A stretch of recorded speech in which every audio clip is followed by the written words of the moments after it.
Você pensa que conhece a história dos grandes sucessos brasileiros?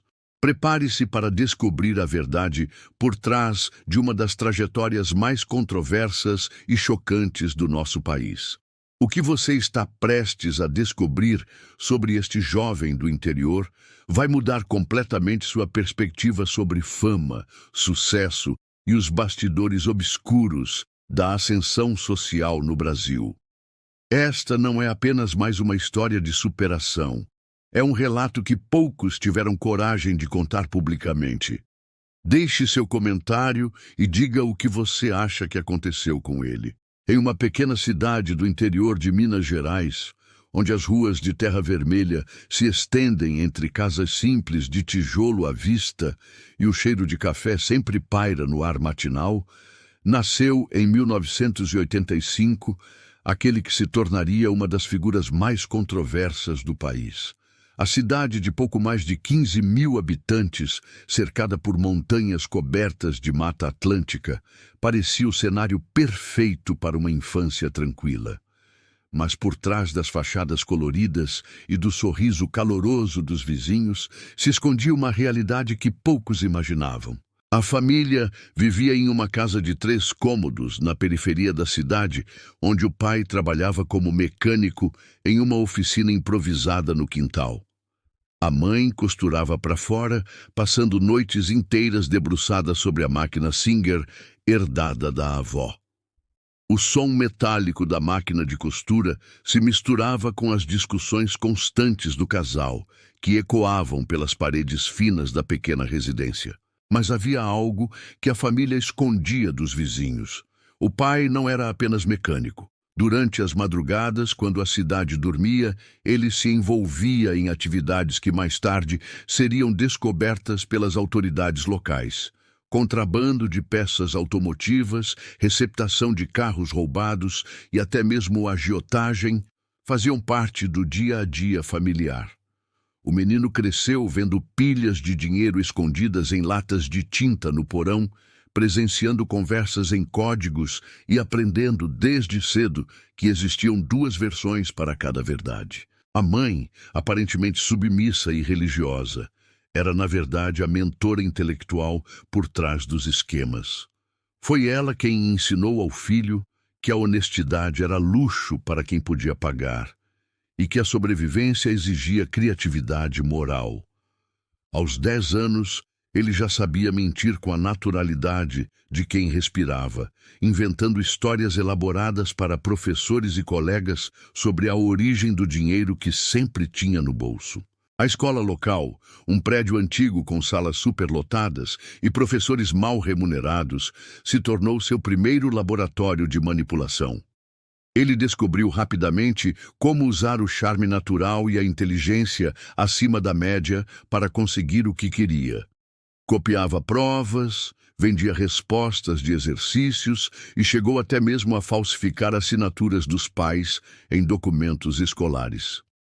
Quando questionado, sempre tinha uma explicação convincente, acompanhada de um sorriso que derretia qualquer desconfiança. Aos 15 anos, já demonstrava sinais preocupantes de uma personalidade que chocaria o país anos mais tarde.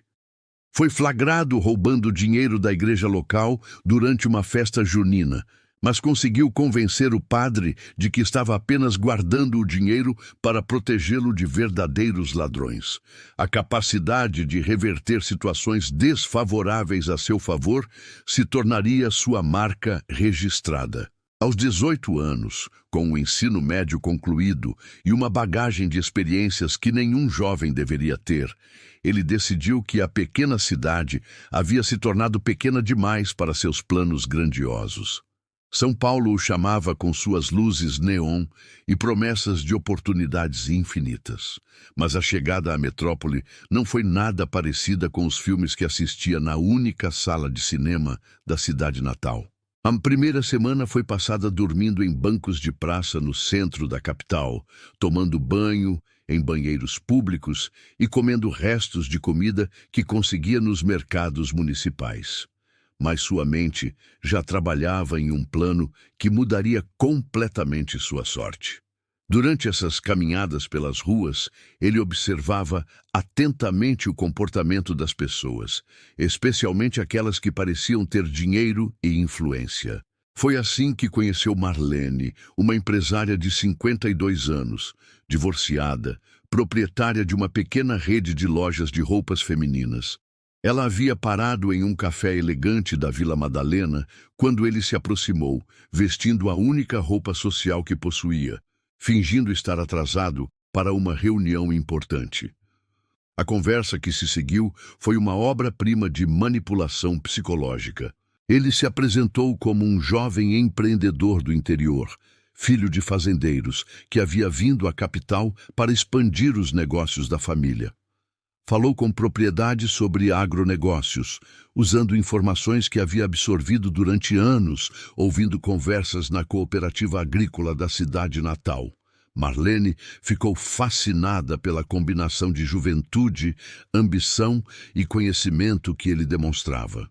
Em 2 semanas, já estava morando no apartamento dela em Moema. Em 1 mês, havia conseguido acesso às contas bancárias dela, sob o pretexto de ajudá-la com investimentos rurais. O golpe foi executado com uma precisão cirúrgica que impressionaria até mesmo criminosos experientes. Ele criou uma empresa fictícia de consultoria agropecuária, falsificou documentos de propriedades rurais no interior e convenceu Marlene a investir R$200 mil em um projeto de exportação de soja. Quando ela descobriu a fraude, 3 meses depois, ele já havia desaparecido com o dinheiro. Mas o mais chocante não era apenas o golpe financeiro. Durante esse período, ele havia registrado secretamente conversas íntimas, fotografado documentos pessoais e coletado informações comprometedoras sobre a vida de Marlene. Quando ela ameaçou procurar a polícia, recebeu um envelope com esse material e um bilhete simples. Seria uma pena se essas informações chegassem aos seus filhos e clientes. Marlene nunca prestou queixa. O caso foi abafado, e ela preferiu assumir o prejuízo a expor sua vida pessoal. Mas esse foi apenas o primeiro de uma série de esquemas que ele aperfeiçoaria ao longo dos anos. O dinheiro roubado foi investido em sua transformação. Novos dentes, roupas caras, um apartamento alugado em bairro nobre e, principalmente, um curso intensivo de etiqueta social. O que você achou do que viu até agora? Deixe nos comentários sua opinião sobre os métodos que ele usava. Você imagina o que vem pela frente? Com uma nova identidade social construída sobre mentiras e dinheiro roubado, ele agora se movia pelos círculos mais exclusivos de São Paulo. Frequentava os mesmos restaurantes que executivos importantes, participava de eventos de caridade apenas para fazer contatos e havia desenvolvido um instinto apurado para identificar pessoas que poderiam ser úteis para seus planos futuros. Foi em um desses eventos, um leilão beneficente no Jockey Club, que conheceu Roberto Mendes, um empresário do setor de telecomunicações com conexões políticas poderosas. Roberto estava passando por uma fase conturbada em seu casamento e encontrou no jovem carismático do interior um confidente inesperado. O que Roberto não imaginava era que cada conversa estava sendo cuidadosamente planejada e documentada. Ele descobriu que Roberto havia sonegado impostos por anos e mantinha contas não declaradas no exterior. Mais grave ainda, descobriu sobre os contratos superfaturados que a empresa de Roberto mantinha com prefeituras do interior paulista. Em vez de denunciar, ele viu uma oportunidade de ouro. Abordou Roberto com uma proposta: silêncio em troca de sociedade. Assim nasceu a Conecta Brasil, uma empresa de consultoria que oficialmente oferecia serviços de otimização para empresas de telecomunicações, mas que na prática servia como fachada para uma operação de lavagem de dinheiro e intermediação de contratos fraudulentos.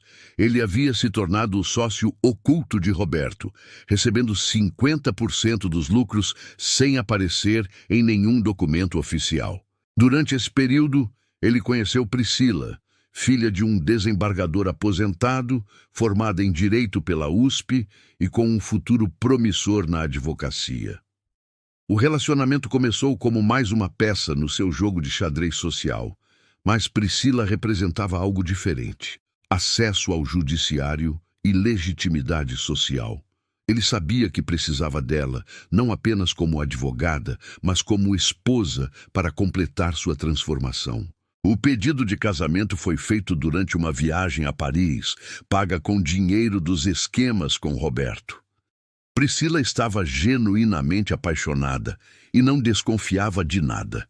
Para ela, ele era um jovem empreendedor bem-sucedido que havia construído sua fortuna com trabalho honesto. A família dela o recebeu de braços abertos, impressionada com sua educação, charme e sucesso aparente. Mas por trás da fachada perfeita, ele continuava expandindo sua rede de contatos e esquemas. Descobriu que o sogro, apesar de aposentado, ainda mantinha influência considerável no Tribunal de Justiça. Passou a frequentar o escritório do desembargador, sempre com presentes caros e histórias edificantes sobre seu trabalho. Gradualmente, conseguiu acesso a informações privilegiadas sobre processos importantes. O casamento, realizado em uma cerimônia grandiosa em Campos do Jordão, foi o evento social do ano entre a elite paulista. Mais de 300 convidados, incluindo políticos, empresários e magistrados, celebraram a união do jovem prodígio do interior com a promissora advogada. O que ninguém sabia era que ele havia usado informações privilegiadas obtidas através do sogro para ganhar milhões em apostas sobre decisões judiciais. Muito obrigado por permanecer no vídeo até aqui. Sua audiência é fundamental para que possamos continuar trazendo essas histórias impactantes. E pode acreditar, o melhor ainda está por vir. Os próximos capítulos vão revelar esquemas ainda mais chocantes. Agora estabelecido como uma figura respeitada na sociedade paulista, ele havia construído um império baseado não apenas em dinheiro, mas em informações. Sua casa em um condomínio de luxo em Alphaville se tornou ponto de encontro para uma rede seleta de empresários, políticos e magistrados. Mas poucos sabiam que cada ambiente da residência estava equipado com dispositivos de gravação de última geração. A Conecta Brasil havia se expandido para outros estados, sempre seguindo o mesmo padrão: identificar autoridades com segredos comprometedores e transformá-las em parceiros involuntários. Ele mantinha um arquivo meticuloso com informações sobre mais de 100 pessoas influentes, incluindo prefeitos, deputados, desembargadores e até mesmo um ministro do Supremo Tribunal Federal. Priscila, ainda inocente sobre as atividades reais do marido, havia aberto seu próprio escritório de advocacia especializado em direito empresarial. Sem saber, ela se tornou uma peça fundamental nos esquemas do marido. Ele direcionava clientes específicos para ela, sempre empresas que precisavam resolver problemas judiciais complexos. O que Priscila não percebia era que esses casos eram sempre resolvidos de forma surpreendentemente favorável, devido às influências ocultas do marido. O patrimônio do casal crescia exponencialmente. Eles adquiriram uma fazenda em Ribeirão Preto, um apartamento em Miami, uma coleção de carros importados e até mesmo um jatinho particular. Para os amigos e a sociedade, tudo isso era resultado do sucesso da consultoria e do escritório de advocacia. A imprensa especializada chegou a incluí-lo na lista dos empresários mais promissores com menos de 40 anos. Mas foi durante esse período de aparente sucesso que ele cometeu seu erro mais grave. Envolveu-se em um esquema para manipular uma licitação bilionária do governo federal para a modernização da rede de telecomunicações. O projeto envolvia não apenas Roberto, mas também políticos de primeiro escalão e executivos de multinacionais. Para garantir o sucesso da operação, ele decidiu seduzir Ana Clara, esposa de um senador influente, membro da comissão que analisaria a licitação. Ana Clara era uma mulher de 45 anos, mãe de 2 filhos, que vivia um casamento desgastado há anos. O que começou como uma estratégia fria se transformou em uma obsessão perigosa. Ana Clara se apaixonou perdidamente e estava disposta a deixar o marido para viver com ele. Ela começou a pressionar por decisões que poderiam expor todo o esquema. Quando ele tentou encerrar o relacionamento, ela ameaçou contar tudo ao marido e à imprensa. A situação havia se tornado um barril de pólvora prestes a explodir. A solução que ele encontrou foi ainda mais sombria. Usando seus contatos no submundo, contratou pessoas para fabricar evidências de que Ana Clara estava tendo um colapso nervoso. Documentos médicos falsos foram criados, testemunhas foram subornadas e uma internação psiquiátrica compulsória foi forjada. Ana Clara passou 6 meses internada em uma clínica particular, medicada contra sua vontade e desacreditada publicamente. O senador, para evitar escândalo, preferiu aceitar a versão oficial de que a esposa estava doente. A licitação foi aprovada conforme planejado, gerando lucros de mais de 100 milhões para o grupo. Ana Clara foi libertada apenas depois de assinar um documento, admitindo ter tido alucinações e prometendo nunca mais falar sobre o suposto relacionamento. O império construído sobre mentiras e chantagens começou a desmoronar em 2018, quando um promotor federal meticuloso, chamado Dr. Fernando Augusto, iniciou uma investigação aparentemente rotineira sobre contratos de telecomunicações.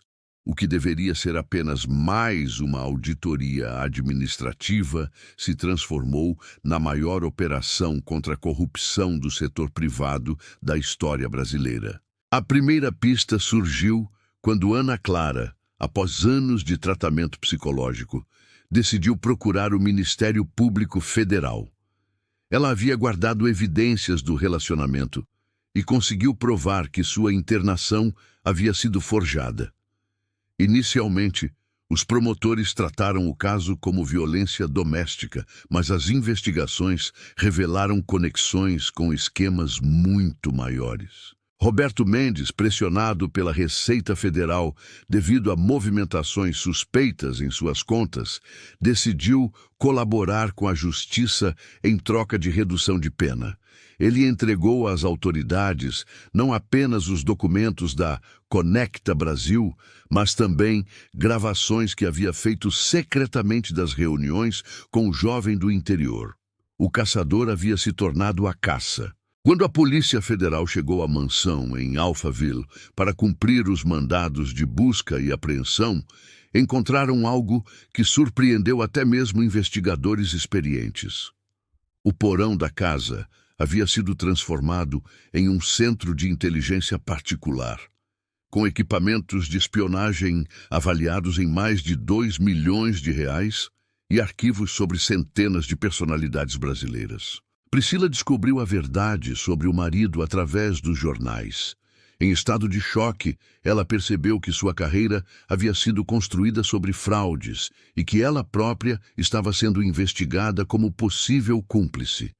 A mulher que acreditava ter se casado com um jovem empreendedor descobriu que viveu 10 anos ao lado de um criminoso sofisticado. O julgamento durou 4 anos e expôs detalhes sórdidos sobre corrupção nos mais altos níveis da sociedade brasileira.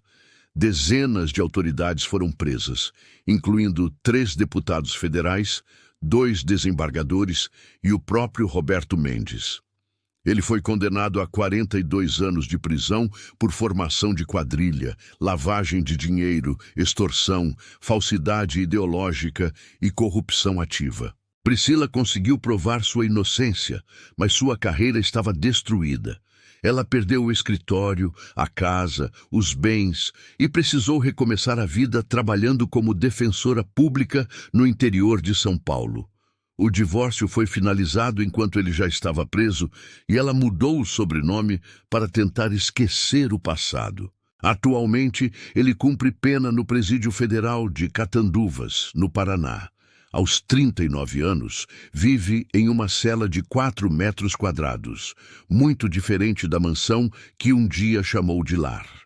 Segundo relatos de outros detentos, ele passou os primeiros anos na prisão tentando montar esquemas, até mesmo dentro do presídio, mas foi transferido para o isolamento após várias tentativas de corromper agentes penitenciários. Os bens, avaliados em mais de 150 milhões de reais, foram confiscados pela justiça e utilizados para ressarcir parte das vítimas.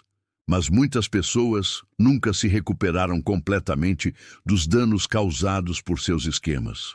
Ana Clara ainda faz tratamento psiquiátrico e nunca mais teve um relacionamento amoroso. Marlene, a primeira vítima, perdeu não apenas o dinheiro, mas também a confiança nas pessoas. A pequena cidade natal no interior de Minas Gerais prefere não falar sobre seu filho mais famoso.